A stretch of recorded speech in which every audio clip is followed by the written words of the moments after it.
ಶ್ರೀ ಸಾಯಿರಾಮ್. ಪ್ರೀತಿಯ ಮಕ್ಕಳೇ, ನಾವು ಬಲ ಮತ್ತು ಚಲನೆಯ ಪಾಠವನ್ನು ಕಳೆದ ತರಗತಿಯಲ್ಲಿ ನೋಡಿದ್ದೀವಿ. ಅದನ್ನೇ ಮುಂದುವರಿಸ್ಕೊಂಡು ಇವತ್ತು ಇನ್ನೂ ಕೆಲವು ಹೊಸ ವಿಷಯ ತಿಳ್ಕೊಳ್ಳೋಣ. ಅದರಲ್ಲಿ ಮೂರನೆಯ ಹೋಮ್ವರ್ಕ್ ಏನಿದೆ ಅದರಲ್ಲಿ ಒಂದನೇ ಕ್ವಶನ್ನು ನ್ಯೂಟನ್ ಚಲನೆಯ ಮೂರನೇ ನಿಯಮ ಬರೆಯಿರಿ ಅಂತ. ಜಗತ್ ಪ್ರಸಿದ್ಧವಾದ ನಿಯಮ ಇದು. ಪ್ರತಿಯೊಂದು ಕ್ರಿಯೆಗೂ ಸಮನಾದ ಮತ್ತು ವಿರುದ್ಧವಾದ ಪ್ರತಿಕ್ರಿಯೆ ಇರುತ್ತದೆ. ಇಂಗ್ಲೀಷಲ್ಲಿ ಯಾರು ಹೇಳ್ತೀರಾ? For every action there is an equal and opposite reaction. ಆ್ಯಕ್ಷನ್ನು ರಿಯಾಕ್ಷನ್ನು ಈಕ್ವಲ್ ಆಗಿರುತ್ತೆ ಮತ್ತು ಅಪೋಸಿಟ್ ಆಗಿರುತ್ತೆ. ಇದು ಭಾಳ ಫೇಮಸ್ ಲಾ. ಎರಡನೇ ಕ್ವಶನ್ನು, ಒಂದು ವಸ್ತುವಿನ ಸಂವೇಗ ಎಂದರೇನು? ಒಂದು ಕಾರ್ಯದ ದ್ರವ್ಯರಾಶಿ ಮತ್ತು ವೇಗಗಳ ಗುಣಲಬ್ಧ m×v, ಅದನ್ನು p ಅಂತ ಕರೀತಾರೆ. ಅದಕ್ಕೆ ಏನಂತಾರೆ? ಸಂವೇಗ ಅಂತ ಕರೀತಾರೆ. ಒಂದು ಲೆಕ್ಕ ಇದೆ ಇಲ್ಲಿ. 5 kg ದ್ರವ್ಯರಾಶಿಯುಳ್ಳ ವಸ್ತು ಒಂದು 10 ಮೀಟರ್ ಪರ್ ಸೆಕೆಂಡ್ ವೇಗದಲ್ಲಿ ಚಲಿಸಿದರೆ ಅದರ ಸಂವೇಗ ಎಷ್ಟು ಅಂತ ಒಂದು ನ್ಯೂಮರಿಕಲ್ ಪ್ರಾಬ್ಲಮ್ ಅಲ್ವಾ? ಸಂವೇಗ p = m×v. m ಅಂದರೆ 5, v ಅಂದರೆ 10. 5 × 10 50. ಮಾನ ಏನು? kg ಮೀಟರ್ ಪರ್ ಸೆಕೆಂಡ್ ಅಂತ. So unit of momentum is kg metre per second. So ಅದನ್ನು ಸಂವೇಗ ಅಂತ ಕರಿತೀವಿ. ಮೂರನೇ ಕ್ವಶನ್ನು, ಒಬ್ಬ ಪಟುವಿನ ವಿರುದ್ಧ ಇನ್ನೊಬ್ಬ ಕುಸ್ತಿಪಟು ಪಂಚ್ ಹೊಡೆದಾಗ ತನ್ನ ತಲೆ ಹಿಂದೆ ಸರಿಸ್ತಾನೆ ಯಾಕೆ ಅಂತ ಕೇಳಿದ್ದಾರೆ. ಅಲ್ಲಿ ಪಂಚ್ ಹೊಡೆಯೋದು ಏನಂದರೆ ಕೈಗೆ ಒಂದು ರೀತಿಯ ಗ್ಲೌಸ್ ಥರ ಹಾಕ್ಕೊಂಡಿರ್ತಾರೆ, ಅದನ್ನು ಬಲವಾಗಿ ಹೊಡಿತಾರೆ. ಆವಾಗ ಏನಾಗುತ್ತೆ, ಅವನು ಅದನ್ನು ತಪ್ಪಿಸ್ಕೊಳ್ಳಿಗೋಸ್ಕರ ಏನು ಮಾಡ್ತಾನೆ?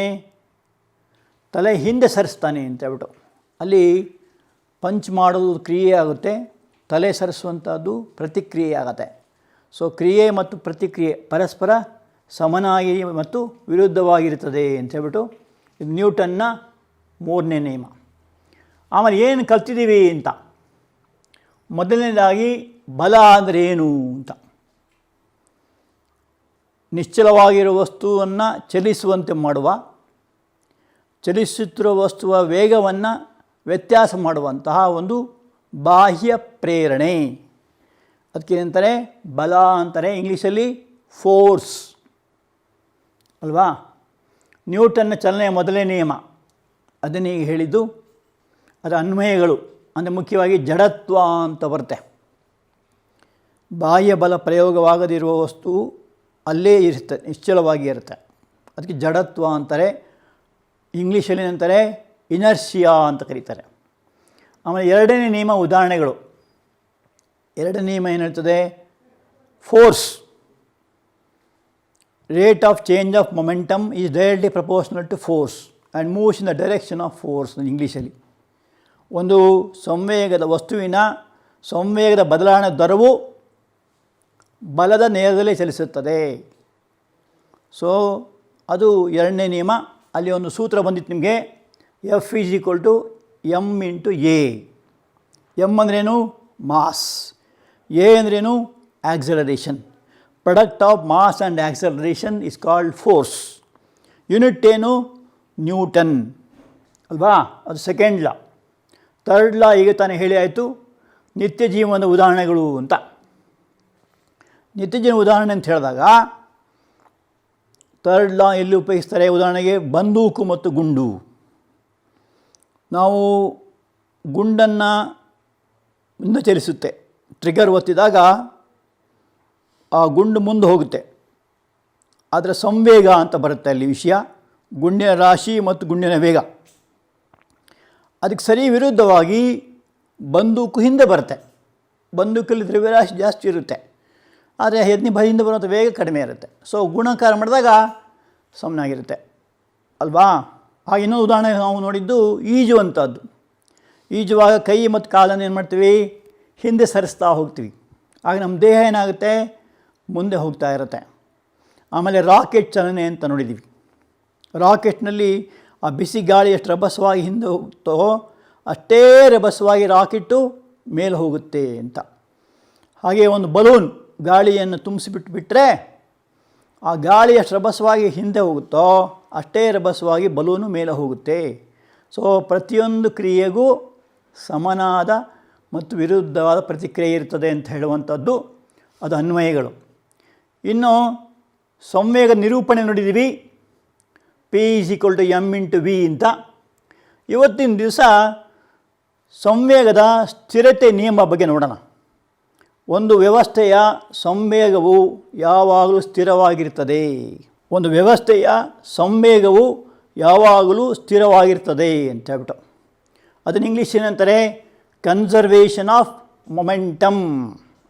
ಅಂದರೆ ಯಾವುದೇ ಒಂದು ಸಂಘರ್ಷ ನಡೆಯುವ ಮೊದಲು ಆ ಒಂದು ಸಂಘರ್ಷಣೆಯ ಮೊದಲಿನ ಸಂವೇಗವು ಸಂಘರ್ಷಣೆ ನಂತರದ ಸಂವೇಗಕ್ಕೆ ಸಮನಾಗಿರ್ತದೆ ಅಂತ.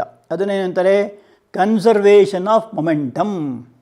ಒಂದು ಸೂತ್ರ, ಸಂವೇಗ ಸ್ಥಿರತೆಯ ಬಗ್ಗೆ ಒಂದು ಸೂತ್ರ. ಇದನ್ನು ನೀವೆಲ್ಲ ಚೆನ್ನಾಗಿ ಆಟ ಆಡ್ತೀರಿ ಚಿಕ್ಕನ್ನಲ್ಲಿ, ಗೋಳಿ ಆಟ. ಎಷ್ಟು ಜನ ಬರುತ್ತೆ ಗೋಳಿ ಆಡಲಿಕ್ಕೆ? ಹೆಚ್ಚಿನವರು ಸಣ್ಣ ವಯಸ್ಸಲ್ಲಿ ಗೋಳಿ ಆಟ ಆಡ್ತಾರೆ. ಏನೋ ಒಂಥರ ಖುಷಿ. ಆ ಚೈಲ್ಡ್ಹುಡ್ ಡೇಸ್ ಇದೆಯಲ್ಲ, ತುಂಬ ಎಂಜಾಯ್.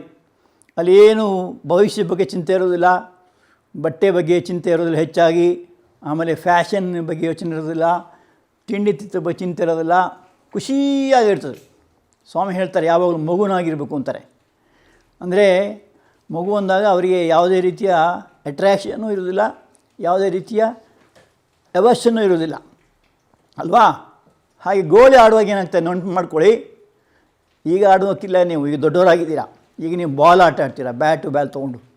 ಗೋಲಿ ಆಡುವಾಗ ಏನಾಗುತ್ತೆ, ಅಲ್ಲಿ 2 ಗೋಲಿ ಇರ್ತದೆ. ಒಂದು ಗೋಲಿ ಅಲ್ಲಿ ಒಂದು ಪಿಟ್ನ ಹತ್ತಿರ ಇರುತ್ತೆ, ಇನ್ನೊಂದು ಗೋಲಿಯನ್ನು ಕೈಲಿ ಹಿಡ್ಕೊಂಡು ನೀವು ಹೊಡಿತೀರ. ಹೊಡೆದಾಗ ಏನಾಗ್ತದೆ, ಈ ಗೋಲಿ ಆ ಗೋಲಿ ಹೊಡಿತದೆ ಅಲ್ವಾ. ಅದನ್ನು ಏನಂತಾರೆ, ಬಿಫೋರ್ ಕೊಲಿಷನ್ ಅಂತ, ಅಂದರೆ ಸಂಘರ್ಷಣೆಗೆ ಮೊದಲು ಅಂತ. ಈ 2 ಗೋಳಿಗಳು ಒಂದಕ್ಕೊಂದು ಹೊಡೆಯೋ ಮೊದಲು ಹೆಂಗಿರ್ತದೆ ಅಂತ.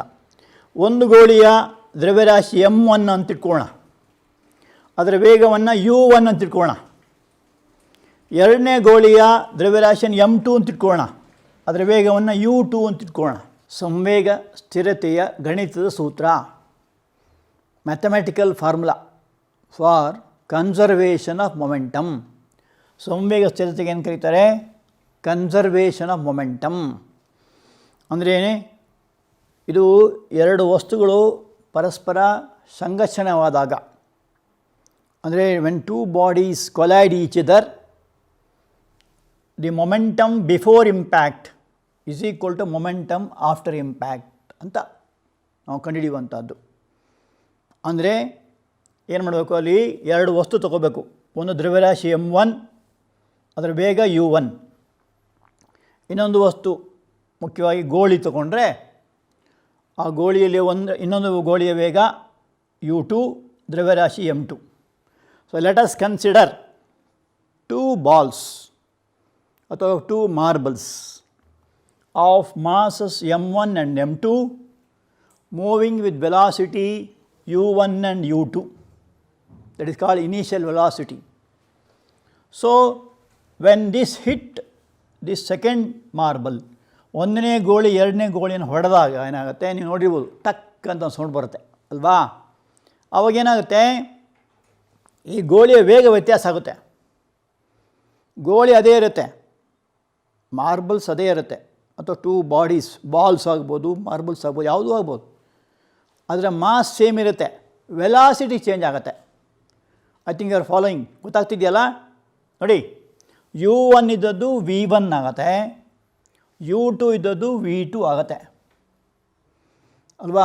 ಯಾಕಾಯಿತು, ಇದನ್ನು ಇದಕ್ಕೆ ಹೊಡೆದದು, ಅದಕ್ಕೇನಂತಾರೆ, ಕೊಲಿಷನ್ ಅಂತಾರೆ, ಫೋರ್ಸ್ ಅಂತ ಕರೀತಾರೆ. ಸೊ ಈ ಕಡೆಯಿಂದ ಎಡದಿಂದ ಬಲಕ್ಕೆ ಹೋಗೋದಕ್ಕೆ force from A to B ಅಂತ. ಆಮೇಲೆ ಅದಕ್ಕೆ ರಿವರ್ಸ್ ಆದಾಗ ಫ್ರಮ್ ಬಿ ಟು ಎ ಅಂತ ಹೇಳ್ಬಿಟ್ಟು. ಸೊ ನ್ಯೂಟನ್ಸ್ 3rd ಲಾ ಪ್ರಕಾರ force, action and reaction are equal ಅಂದರೆ force a b is equal to force b a but in opposite direction ಅಂತ ಅಲ್ವಾ. ಸೊ ಆಗೇನಾಗತ್ತೆ ನೋಡಿ, ಎರಡು ಚೆಂಡುಗಳು ಅಥವಾ ಗೋಳಿಗಳು ಅಂತ ಇಟ್ಕೊಳ್ಳಿ, ಡಿಕ್ಕಿ ಹೊಡಿತವೆ. ಅದಕ್ಕೆ ಏನಂತಾರೆ, ಸಂಘರ್ಷಿಸೋದು ಅಂತಾರೆ. ಇಂಗ್ಲೀಷಲ್ಲಿ ಕೊಲೈಡ್ ಅಂತ ಹೇಳ್ತಾರೆ, ಕೊಲೈಡ್ ಈಚ್ ಅದರ್. ಒಂದು ಟೈಮ್ ಟಿ ಕಾಲಾವಧಿಯಲ್ಲಿ, ಟಿ ಕಾಲಾವಧಿ ಅಂದರೆ ಒಂದು ಸ್ವಲ್ಪ ಟೈಮ್ನಲ್ಲಿ force before collision is equal to force after collision. ಅಂದರೆ f a is equal to minus f b ಅಂತ ಆಗುತ್ತೆ. ಆವಾಗೇನಾಗುತ್ತೆ, ವೇಗ v1 ಮತ್ತು v2 ಆಗುತ್ತೆ. ಸೊ ಈಗ ಮೊಮೆಂಟಮ್ ಬಿಫೋರ್ ಇಂಪ್ಯಾಕ್ಟ್ ತಗೊಂಡಾಗ p1 m1 u1 ಅಂತ ಆಗುತ್ತೆ. ಆಮೇಲೆ ಇದರದ್ದು m2 u2 ಅಂತ ಆಗುತ್ತೆ. ಆಫ್ಟರ್ ಇಂಪ್ಯಾಕ್ಟ್ ತಗೊಂಡಾಗ m1 v1 ಫಸ್ಟ್ ಬಾಲ್ದು, ಸೆಕೆಂಡ್ ಬಾಲ್ದು m2 v2. ಸೊ ಇದಕ್ಕೇನಂತಾರೆ, law of conservation of momentum ಅಂತ ಹೇಳ್ತಾರೆ, ಅಥವಾ ಸಂವೇಗದ ಸ್ಥಿರತೆಯ ನಿಯಮ ಅಂತ ಕರೀತಾರೆ. ಅದಕ್ಕೆ ಸಂಬಂಧಪಟ್ಟಂಥ ಒಂದು ಫಾರ್ಮುಲಾ ಇದು. ಏನಕ್ಕೆ ಬೇಕು ಈ ಫಾರ್ಮುಲಾ ಅಂದರೆ, ಸಂಬಂಧಪಟ್ಟ ಲೆಕ್ಕಗಳು ಬರ್ತವೆ. ಸೊ ಇನ್ನೊಮ್ಮೆ ನೋಡ್ಕೊಳ್ಳಿ, m1 u1 ಅಂದ್ರೇನು, momentum before impact of the first ball. m2 u2 ಅಂದ್ರೇನು, momentum of the second ball. m1 u1 ಅಂದರೆ after impact the momentum is m1 v1. ಯಾಕಾಗಾಯಿತು, the velocity u1 changes into v1, the velocity u2 changes into v2. So ಆಗೇನಾಗುತ್ತೆ, the sum of this momentum is equal to sum of the momentum after impact. ಇದನ್ನು before impact ಅಂತ ಕರೀತಾರೆ, ಇದನ್ನು after impact ಕರೀತಾರೆ. ಅವೆರಡೂ ಪರಸ್ಪರ ಸಮನಾಗಿರುತ್ತೆ. ಇದಕ್ಕೇನಂತಾರೆ, conservation of momentum ಅಂತ ಕರೀತಾರೆ. ಒಂದು ಲೆಕ್ಕ ನೋಡೋಣ, ಆಗ ಚೆನ್ನಾಗಿ ಅರ್ಥ ಆಗುತ್ತೆ. ನಾನು ಆಗುತ್ತಾನೆ ನಿಮ್ಗೆ ಹೇಳಿದೆ ಏನಂದರೆ, ಒಂದು ಗುಂಡು ಮತ್ತು ಬಂದೂಕಿನ ಸಮಾಚಾರ ಇದು. ಇಲ್ಲಿ ನೋಡಿದಿರಾ, ಎಲ್ಲರೂ ನೋಡಿದಿರ್ತಾನೆ, ಬುಲೆಟ್ ನೋಡಿದ್ದೀರಾ, ಬುಲೆಟ್ ಮತ್ತು gun. I think all of you seen bullet and gun, right? So ಕೆಲವ್ರ ಮನೇಲಿ ಇರ್ಬೋದು, ಬಟ್ ಇಟ್ಕೋಬೇಕಾದ್ರೆ ಲೈಸೆನ್ಸ್ ಇರಬೇಕು. ಲೈಸೆನ್ಸ್ ಇಟ್ಕೋಬೇಡಿ. ಕೆಲವರು ಈ ಎಸ್ಪೆಷಲಿ ಫಾರೆಸ್ಟ್ ಏರಿಯಾದಲ್ಲಿ ಇರೋರಿಗೆ ಪರ್ಮಿಷನ್ ಕೊಡ್ತಾರೆ ಇಟ್ಕೊಳ್ಳಿಕ್ಕೆ. ಹುಲಿ, ಚಿರತೆ ಅಂತ ಪ್ರಾಣಿಗಳು ಬಂದಾಗ ಸೆಲ್ಫ್ ಡಿಫೆನ್ಸ್ ಅಂತ ಹೇಳ್ತಾರೆ, ಅದಕ್ಕೆ ಉಪಯೋಗಿಸ್ಕೊಳ್ತಾರಲ್ವಾ. ಅಲ್ಲಿ ನೆನಪು ಮಾಡ್ಕೊಳ್ಳಿ, ಬಂದೂಕು ಹೇಗಿರುತ್ತೆ ನಿಮ್ಗೆ ಗೊತ್ತಲ್ಲ, ಗನ್. ಆ ಒಂದು ಗನ್ ಇದೆ, ಆ ಗನ್ನ ಮಾಸ್ ಬಂದು ನೋಡಿ, ಗನ್ನ ಮಾಸ್ ಬಂದು 3 kgs. So 3 kg is the mass of the gun. ಆಮೇಲೆ mass of the bullet 0.03 kg. Mass of the bullet is 0.03 kg. ಆಮೇಲೆ velocity of the bullet, initial velocity of the bullet is 0. Starting ಏನಾಗುತ್ತೆ, bullet ಗನ್ನೊಳಗೆ ಇರುತ್ತೆ ಅಲ್ವಾ. So ಆಗೇನಾಗುತ್ತೆ, 0 ಬರುತ್ತೆ. So final velocity ಏನಾಗುತ್ತೆ, v2 ಎಷ್ಟು ಅಂತ ಕೇಳ್ತಿದ್ದಾರೆ. ಸೊ ಇಲ್ಲಿ ಫೈನಲ್ ವೆಲಾಸಿಟಿ ಎಷ್ಟು ಅಂತ ಕೇಳ್ತಿದ್ದಾರೆ, ಅದು ನೋಡೋಣ, ಈಗ ಲೆಕ್ಕಾಚಾರ ಮಾಡೋಣ. ನೋಡಿ, ಗುಂಡಿನ ಆರಂಭ ವೇಗ u2 0, ಗುಂಡಿನ ಅಂತಿಮ ವೇಗ v2 100 ಮೀಟರ್ ಪರ್ ಸೆಕೆಂಡ್. ನಿಮ್ಗೆ ಗೊತ್ತಿದೆ ಗುಂಡು ಎಷ್ಟು ರಭಸವಾಗಿ ಮುಂದೆ ಹೋಗುತ್ತೆ ಅಂತ. ಆದರೆ ಅಷ್ಟೇ ರಭಸವಾಗಿ ಬಂದೂಕು ಹಿಂದೆ ಬರೋಲ್ಲ. ಯಾಕೆ ಬರೋಲ್ಲ? ಬಂದೂಕು ಸೈಜ್ ದೊಡ್ಡದಿರುತ್ತೆ, ಮಾಸ್ ಜಾಸ್ತಿ ಇರುತ್ತೆ ಅಲ್ವಾ. ಆದರೆ ಮಾಸ್ ಮತ್ತು ವೆಲಾಸಿಟಿಯ ಪ್ರಾಡಕ್ಟ್ ಏನಿದೆ, ಮೊಮೆಂಟಮ್ಮು ಏನಾಗುತ್ತೆ, ಸೇಮ್ ಇರುತ್ತೆ ಎರಡೂ ಕೂಡ. ಅದು ಹೇಗೆ ಅಂದರೆ ನೋಡಿ, ಅದಕ್ಕೆ ಈ ಫಾರ್ಮುಲಾ ಹಾಕಿದ್ದು. ಏನಂತ ಹಾಕಿದ್ದು, m1 u1 law of conservation ಪ್ರಕಾರ m1 u1 plus m2 u2. ಇಲ್ಲಿ m1 u1 ಅಂದರೆ ಯಾವುದು, ಬುಲೆಟ್ಟು. m2 u2 ಅಂದರೆ ಯಾವುದು, ಗಂದು ಅಲ್ವಾ. ಇದು ಫಾರ್ಮುಲಾ. ಇದನ್ನು ಸಂವೇಗ ಸಂರಕ್ಷಣಾ ನಿಯಮ ಅಂತಾರೆ, ಅಥವಾ ಇಂಗ್ಲೀಷ್ ಏನಂತಾರೆ, law of conservation of momentum ಪ್ರಕಾರ m1u1 plus m2u2 is equal to m1v1 plus m2v2 ಅಲ್ವಾ. ಈಗ ಅಲ್ಲಿ ವೆಲಾಸಿಟಿ 0 ಇದ್ದರಿಂದ 0 multiply by anything is equal to 0. ಸೊನ್ನೆಯ ಮಹತ್ವ. ಸೊನ್ನೆ ಕಂಡುಹಿಡಿದು ಯಾರು?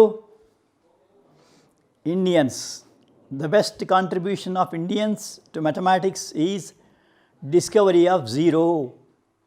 0 ಅಂದರೆ ಕಡಿಮೆ ಅಂದ್ಕೋಬೇಡಿ, 0 ಎಂಬುದು ಬಹಳ ದೊಡ್ಡ ಸಂಖ್ಯೆ. ಯಾಕೆಂದರೆ ಯಾವುದೇ ಒಂದು ಸಂಖ್ಯೆಗೆ 0 ಇಂದ ಭಾಗಿಸಿದಾಗ ಏನಾಗುತ್ತೆ ಗೊತ್ತಾ?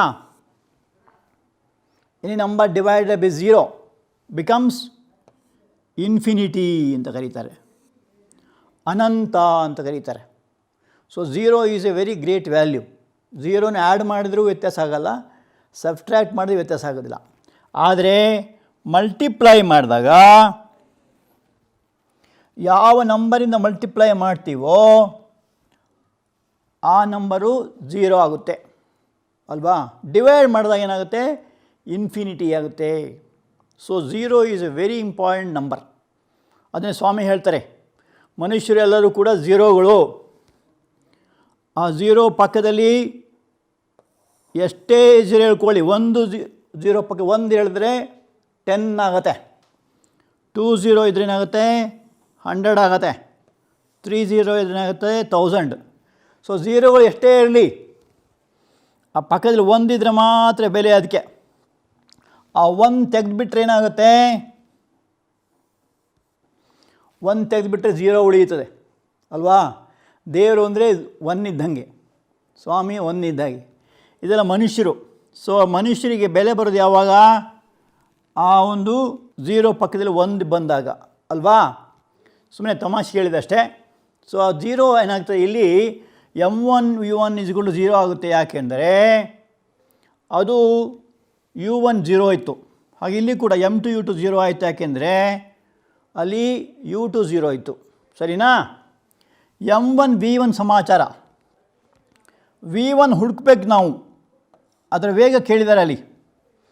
ಇಲ್ಲಿ 3 × 3 ಅಂದರೆ ಮಾಸ್, ಗುಂಡಿನ ಬಂದೂಕಿನ ಮಾಸ್ 3 kg ಇಂಟು ಅದರ ವೇಗ ಎಷ್ಟು ಅಂತ ಕೇಳ್ತಿದ್ದಾರೆ. ಅದನ್ನು v1 ಅಂತ ಇಟ್ಕೊಂಡಿದ್ದೀವಿ. m2v2 ಅಂದ್ರೇನು? ಈ ಗುಂಡಿನ ದ್ರವ್ಯರಾಶಿ. v2 ಅಂದ್ರೇನು? ಅದರ ವೇಗ. ಸೊ 100 × 0.03 ಮಾಡಿದಾಗ ಏನು ಬರುತ್ತೆ? ಇದು 3 ಬರುತ್ತೆ. ಗೊತ್ತಾಯ್ತಾ ಹೇಗೆ ಅಂತ ನೋಡಿ. 100 × 0.03, 3 1s 3, 3 only 3 ಅಲ್ವಾ. ಮತ್ತು 2 0, ಆಗೇನು ಬರುತ್ತೆ? 3 ಅಂತ ಬರುತ್ತೆ ಅಲ್ವಾ. ಇಲ್ಲಿ 2 ಕಡೆ 0 ಇದರಿಂದ ಸೊ ಇದು 3 ಬರ್ತದೆ. ಸೊ 3ಕ್ಕೆ 3ರಿಂದ ಭಾಗಿಸ್ಬೇಕು. ಅವಾಗೇನಾಗುತ್ತೆ? -1. ಯಾಕೆ ಮೈನಸ್ ಬಂತು ಅಂತ ನೀವು ಕೇಳ್ಬೋದು. ಅದನ್ನು ಈ ಕಡೆ ತಂದಾಗ ಮೈನಸ್ ಆಗುತ್ತೆ. ನಮಗೆ ಬೇಕಾದ್ದೇನು? 3v1 ಅಲ್ವಾ. ನೋಡಿ, 3v1 = -3 ಅಂತ ಬರುತ್ತೆ ಇಲ್ಲಿ. ಇದನ್ನ ಹೇಳಿದ್ನಲ್ಲ ಈಗ, ಇದು ಗುಣಿಸಿದ 3 ಬರುತ್ತೆ. So v1 -3/3.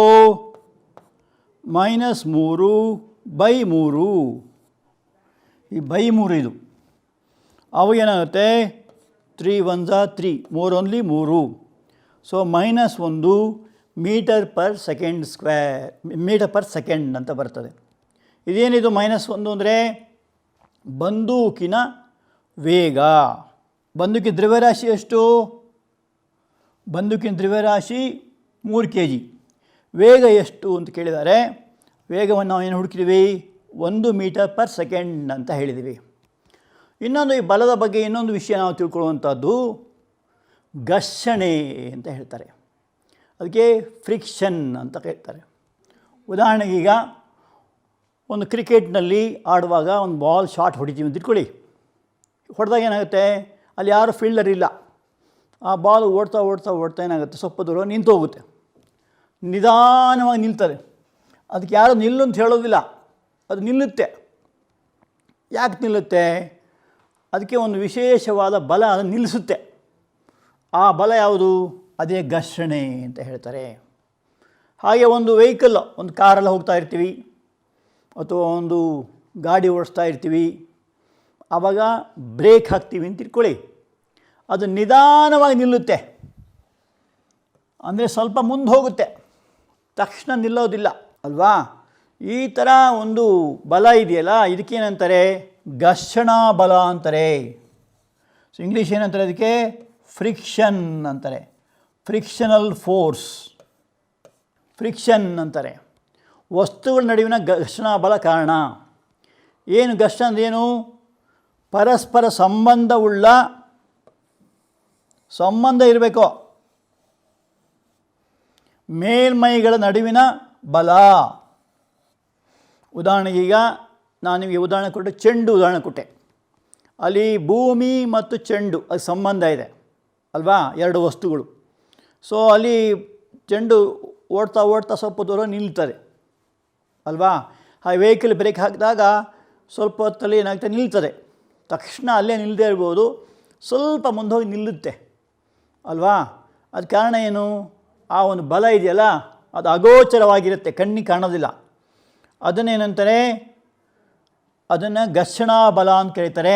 ಇಂಗ್ಲೀಷಲ್ಲಿ ಫ್ರಿಕ್ಷನಲ್ ಫೋರ್ಸ್ ಅಂತಾರೆ.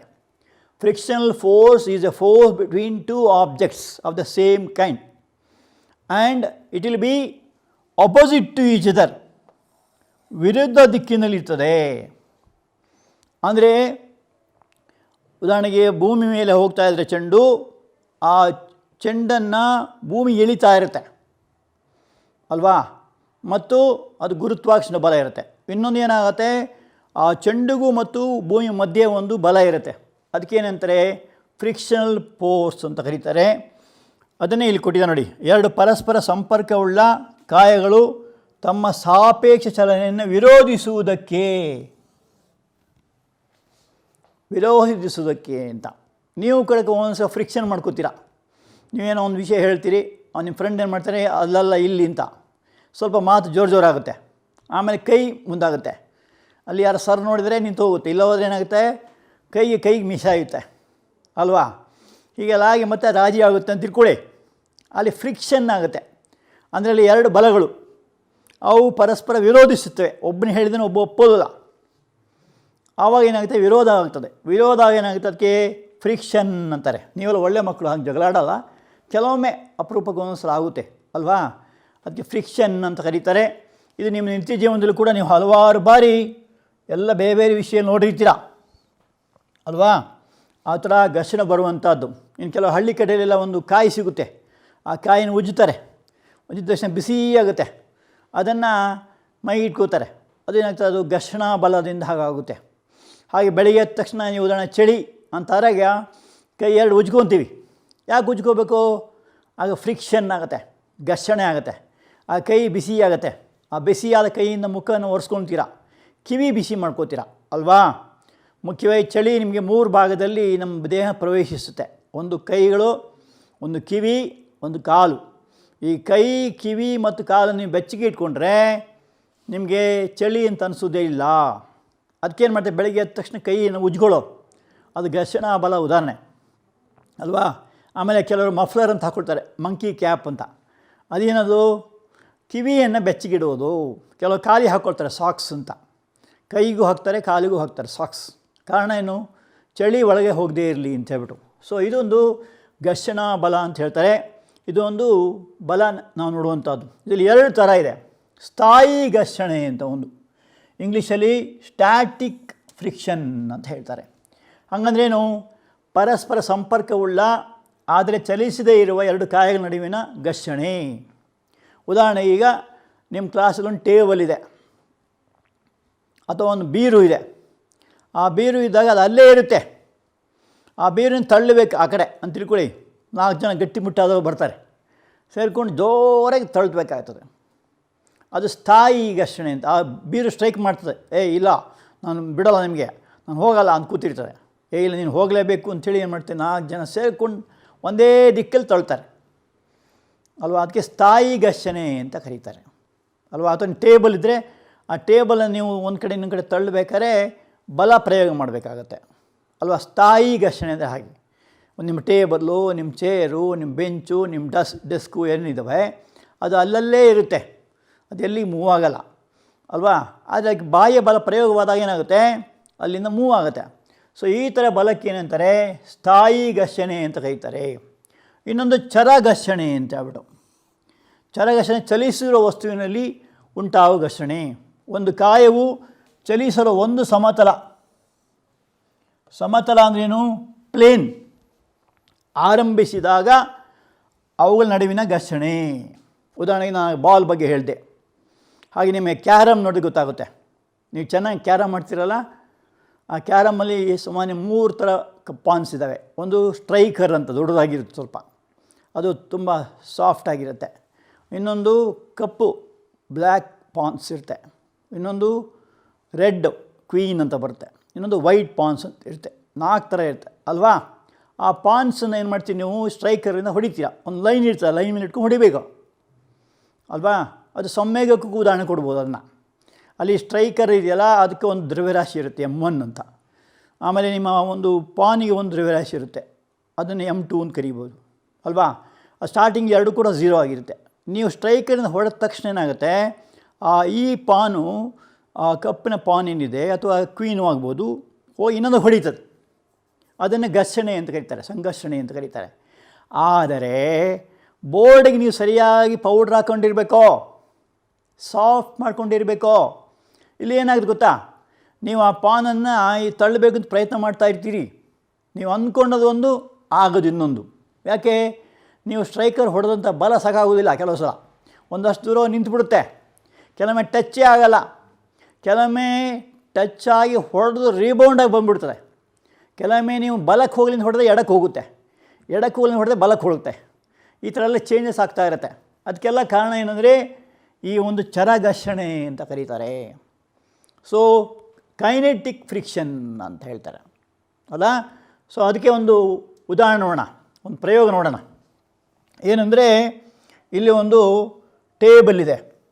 ಆ ಟೇಬಲಲ್ಲಿ ಏನು ಮಾಡಬೇಕು, ಒಂದು ಮರದ ಮೇಜು, ಇದು ವುಡನ್ ಟೇಬಲ್, ಇದ್ರ ಮೇಲೆ ಒಂದು ಪ್ಲೇನ್ ಇಟ್ಟಿದೆ. ಇದಕ್ಕೆ ಪ್ರಣವ ಸಮತಲ, ಇಳಿಜಾರು ಸಮತಲ ಅಂತ ಕರೀತಾರೆ. ಇಂಗ್ಲೀಷಲ್ಲಿ ಇನ್ಕ್ಲೈನ್ಡ್ ಪ್ಲೇನ್ ಅಂತಾರೆ. An inclined plane is kept on a table.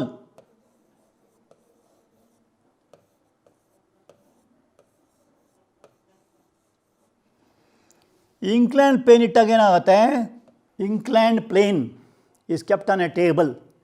ಆಮೇಲೆ ಒಂದು ಮಾರ್ಕ್ ಮಾಡಬೇಕು. ಇಲ್ಲಿ ನೋಡಿ, ಇಲ್ಲಿ ಮಾರ್ಕ್ ಮಾಡಿದೆ, ಪೆನ್ಸಿಲಿಂದ ಮಾರ್ಕ್ ಮಾಡಬೇಕು. ಮಾರ್ಕ್ ಮಾಡಿಬಿಟ್ಟು ಈ ಒಂದು ಸೆಲ್ ಆಗ್ಬೋದು, ಯಾವುದೂ ಆಗ್ಬೋದು, ಸಾಫ್ಟಾಗಿ ಜರುಗುವಂಥ ಪದಾರ್ಥ ಆಗಬೇಕು, ಅದನ್ನು ಬಿಡಬೇಕು. ಈ ಇಳಿಜಾರು ಸಮತಲ ಒಂದು ಪೆನ್ಸಿಲಿಂದ ಗುರುತು ಹಾಕಬೇಕು, ಒಂದು ಮಾರ್ಕ್ ಮಾಡ್ಕೋಬೇಕು ಇಲ್ಲಿ. ಆಮೇಲೆ ಏನು ಮಾಡಬೇಕು, ಒಂದು ಶುಷ್ಕ ಕೋಶ, ಡ್ರೈ ಸೆಲ್ ಆಗಬೇಕಂತಿಲ್ಲ, ಯಾವ ವಸ್ತು ಆಗ್ಬೋದು, ಮುಖ್ಯವಾಗಿ ಅದು ಉರುಳಬೇಕು. ಅದರ ಮೇಲೆ ಸ್ಲೈಡಿಂಗ್ ಮೆಟೀರಿಯಲ್ ಇಟ್ಕೋಬೇಕು, ಮೇಲಿನಿಂದ ಕೆಳಗೆ ಬಿಡಬೇಕು. ಆಗ ಮೇಲಿನ ಕೆಳಗೆ ಬಿಟ್ಟಾಗ ಒಂದು ಕಡೆ ಹೋಗಿ ನಿಲ್ತದು, ಅದು ನಿಲ್ಲುವ ಸ್ಥಾನ ನೋಡಬೇಕು. ನೋಡಿ, ಇಲ್ಲಿಂದ ಉರುಳು ಬಿಟ್ಟಾಗ ಅದು ಇಲ್ಲಿ ಬಂದು ನಿಲ್ತದೆ. ಸೊ ಇದು ಈಗ ಉರುಳ್ಬಿಟ್ಟು ಇಲ್ಲಿ ಬಂದು ನಿಲ್ತದೆ. ಆ ನಿಲ್ಲೋ ಜಾಗವನ್ನು ಗುರುತಿಸ್ಕೋಬೇಕು. ಇದು ವುಡನ್ ಟೇಬಲ್. ಈ ವುಡನ್ ಟೇಬಲ್ ಬದಲು ಸಪೋಸ್ ಈ ಮರದ ಬಲ್ಲಿ ಮೇಲುಗಡೆ ಒಂದು ಗ್ಲಾಸ್ ಹಾಕಿ ಅಂತ ತಿಳ್ಕೊಳ್ಳಿ. ಆವಾಗ ಇದೇ ಪ್ರಯೋಗ ಮಾಡಬೇಕು. ಒಂದು ಸಮತಲ ಇಡಬೇಕು, ಇಳಿಜಾರು ಸಮತಲ, ಅದರ ಮೇಲೆ ಒಂದು ಶುಷ್ಕ ಕೋಶ, ಪೆನ್ಸಿಲ್ ಮಾರ್ಕ್ ಇರುತ್ತಲ್ಲ ಮೇಲೆ ಇಡಬೇಕು. ಇಟ್ಟು ಕೈ ಬಿಡಬೇಕು. ಬಿಟ್ಟರೆ ಏನಾಗುತ್ತೆ, ಸುಯ್ಯ ಓಡುತ್ತೆ. ಓಡ್ಬಿಟ್ಟು ಏನಾಗುತ್ತೆ, ಇನ್ನು ಜಾಸ್ತಿ ದೂರ ಹೋಗುತ್ತೆ. ಅದು ಇಲ್ಲಿ ನಿಲ್ಲಬೇಕಾಗಿತ್ತು, ಇಲ್ಲಿದ್ದದ್ದು ಇಷ್ಟು ದೂರ ಜಾಸ್ತಿ ಹೋಗುತ್ತೆ. ಯಾಕೆ ಹೋಯ್ತು ಅಷ್ಟು ದೂರ, ಇದೆಯಲ್ಲ ಸರ್ಫೇಸು, ಅದರ ಮೇಲ್ಮೈ ಇದೆಯಲ್ಲ ತುಂಬ ಸಾಫ್ಟ್ ಇರುತ್ತೆ, ಗ್ಲಾಸ್ ಆದರೆ ಅಲ್ವಾ. ಆ ಗ್ಲಾಸ್ ಬದಲು ಸಪೋಸ್ ಯು ಟೇಕ್ ಮರದ ಮೇಲಿನ ಮೇಜಿನ ಮೇಲೆ ಹಾಕಿದಾಗ ಒಂದಷ್ಟು ದೂರ ಹೋಗುತ್ತೆ. ಅದರ ಬದಲು ಗಾಜಿನ ಹಲಗೆ ಹಾಕಿದಾಗ ಅದು ಇನ್ನು ಸ್ವಲ್ಪ ಜಾಸ್ತಿ ದೂರ ಹೋಗುತ್ತೆ. ಅಥವಾ ಮರಳಿನ ಮೇಲೆ ಹಾಕಿದಾಗ ಏನಾಗುತ್ತೆ, ಕಡಿಮೆ ದೂರ ಹೋಗುತ್ತೆ. ಯಾಕೆ? ಮರಳಿನ ಮೇಲೆ ಘರ್ಷಣೆ ಜಾಸ್ತಿ ಇರುತ್ತೆ ಅಲ್ವಾ. ಗಾಜಿನ ಮೇಲೆ ಘರ್ಷಣೆ ಕಡಿಮೆ ಇರುತ್ತೆ, ಸಾಫ್ಟ್ ಇರುತ್ತೆ. ಮರದ ಮೇಲೆ ಸ್ವಲ್ಪ ಇರುತ್ತೆ. ಸೊ ಈ ಥರ ಘರ್ಷಣೆ ಎಂಬುವಂಥದ್ದು ಕೆಲವು ವಿಷಯನ ಅವಲಂಬಿಸ್ಕೊಂಡಿದೆ. ಅದರ ಒಂದು ಸರ್ಫೇಸ್, ಅದರ ಮೇಲ್ಮೈ ಏನಿದೆ, ಮೇಲ್ಮೈ ಅವಲಂಬಿಸ್ಕೊಂಡಿರ್ತದೆ ಅಂತ. ಸೊ ಈ ಘರ್ಷಣೆ ಎಂಬುವಂಥದ್ದು ಮುಖ್ಯವಾಗಿ ಪರಸ್ಪರ ಸಂಬಂಧವುಳ್ಳಂತಹ ವಸ್ತುಗಳ ನಡುವೆ ಇರುವಂಥ ಒಂದು ಬಲವನ್ನು ತೋರಿಸುತ್ತದೆ. ಸೊ ಇಲ್ಲಿ ಮೃದುತ್ವ ಅಂತಾರೆ ಒಂದನೇ ಅಂಶ.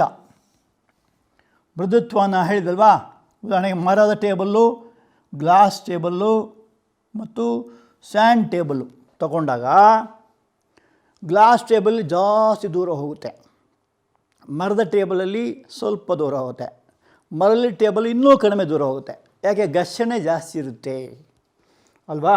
ಸೊ ಇದೊಂದು ಭಾಳ ಒಂದು ವಿಶೇಷವಾದ ವಿದ್ಯಮಾನ. ಇನ್ನೊಂದೇನೆಂದರೆ ವಸ್ತುವಿನ ಪ್ರತಿಕ್ರಿಯೆಯನ್ನು ಅವಲಂಬಿಸಿಕೊಂಡಿದೆ ಅಂತ ಹೇಳ್ಬಿಟ್ಟು. ಹಂಗಂದ್ರೇನು? ಒಂದು ಬಾಕ್ಸ್ ಇದೆ ಅಂತ ತಿಳ್ಕೊಳ್ಳಿ. ಒಂದು ಖಾಲಿ ಬಾಕ್ಸನ್ನು ಸುಲಭವಾಗಿ ತಳ್ಳಬೋದು. ಕೆಲವು ಕಿಕ್ ಹೊಡಿತಾರೆ, ಒಂದು ಈಗ ತಳ್ಳಿಬಿಟ್ರೆ ಹೊರಟೋಗುತ್ತೆ. ಅದೇ ಬಾಕ್ಸ್ ಒಳಗೆ ಬುಕ್ಸು, ಭಾರವಾದ ವಸ್ತು ಹೇಳ್ತಾ ಬುಕ್ಸ್ ಇಟ್ಟರೆ, ಫುಲ್ ಬಾಕ್ಸ್ ತುಂಬ ಏನಾದರೂ ವಸ್ತುನ ತುಂಬಿಸ್ಬಿಟ್ಟು ತಳ್ಳಿದರೆ ಅಷ್ಟು ಸುಲಭ ಹೋಗೋದಿಲ್ಲ. ಯಾಕೆ ಹೋಗಲ್ಲ? ಘರ್ಷಣೆ ಜಾಸ್ತಿ ಆಗುತ್ತೆ.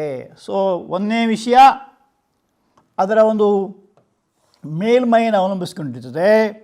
ಎರಡನೇದು ಪ್ರತಿಕ್ರಿಯೆಯನ್ನು ಅವಲಂಬಿಸ್ಕೊಂಡಿರ್ತದೆ ಅಂತ ಹೇಳ್ಬಿಟ್ಟು. ಸೊ ಇನ್ನೊಂದು ಉದಾಹರಣೆ ನೋಡ್ತೀರಾ, ಕೆಲವು ಶಾಲೆ ಇರ್ತದೆ ಜಾರು ಬಂಡಿ ಅಂತ. ಜಾರು ಬಂಡಿ ಏನಾಗುತ್ತೆ? ಒಂದು ಕಡೆ ಮೆಟ್ಲಿರುತ್ತೆ, ಒಂದು ಕಡೆ ಜಾರುವಂಥದ್ದು ಇರುತ್ತೆ. ನೋಡಿದ್ದೀರಾ? ಆ ಜಾರು ಬಂಡಿಯಲ್ಲಿ ನೀವೇನು ಮಾಡ್ತೀರಿ? ಮೆಟ್ಲು ಹತ್ಕೊಂಡು ಹೋಗ್ತೀರ ಮೇಲೆ, ಕೂತ್ರೆ ಸಾಕು, ಸುರ್ರ ಹೇಳ್ಕೊಂಡು ಬರ್ತದೆ. ಅಲ್ಲಿ ಘರ್ಷಣೆ ಕಡಿಮೆ ಇರುತ್ತೆ. ಅದೇ ನೀವು ಜಾರು ಬಂಡಿ ಮೇಲೆ ಹತ್ತಬೇಕಾದ್ರೆ ತುಂಬ ಕಷ್ಟಪಡಬೇಕಾಗುತ್ತೆ. ಯಾಕೆ? ಗುರುತ್ವ ಬಲ ಅಂತ. ಆ ಗುರುತ್ವ ಬಲ ಮೀರಿ ನಾವು ಮೇಲೆ ಹೋಗಬೇಕಾಗತ್ತೆ ಅಲ್ವಾ.